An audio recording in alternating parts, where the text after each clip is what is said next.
iOS 26မှာ Apple Intelligence နဲ့အတူဖုန်းပြောတာတွေစာပို့တာတွေကိုအလွယ်တကူဘာသာပြန်ပေးမယ် Live Translation Feature ပါဝင်လာပါတယ်ဒီ feature လေးကတော့ iPhone မှာ message ပို့တဲ့အခါစာတွေကဘာသာစကားမတူဆိုရင်တော့ Apple Intelligence ကိုသုံးပြီးတော့စာတွေကိုကိုယ်ကြိုက်တဲ့ဘာသာစကားပြောင်းနိုင်မှာဖြစ်ပါတယ်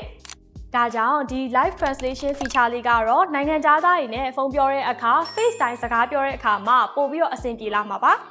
ဒီ feature မှာ support လုပ်သွားမယ်ဘာသာစကားအသစ်တွေကတော့တရုတ်ပြင်သစ်ဂျာမန်အီတလီအင်္ဂလိပ်ဂျပန်ကိုရီးယားပေါ်တူဂီဘရာဇီးနဲ့စပိန်တွေပဲဖြစ်ပါတယ်ဒီ feature ကိုအသုံးပြုခြင်းနဲ့ဆိုရင်တော့အရင်ဆုံးဖုန်းပြောနေရင်နဲ့ more ဆိုတဲ့ button လေးကိုနှိပ်လိုက်ပါပြီးရင်တော့ live translation ကိုရွေးပြီးဖုန်းတွေပြောလို့ရနိုင်မှာဖြစ်ပါတယ်စာပို့မယ်ဆိုရင်လည်းပို့မဲ့သူကနိုင်ငံခြားသားဆိုရင်ပို့မဲ့သူရဲ့ contact ပုံလေးကိုနှိပ်လိုက်ပါပြီးရင်တော့ automatically translate ဆိုတာလေးကိုဖွင့်ပြီးတော့ဘာသာစကားတွေကို download လုပ်ထားလိုက်တာနဲ့တယောက်နဲ့တယောက်အပြန်အလှန်ဆက်သွယ်လို့ရနိုင်မှာဖြစ်ပါတယ်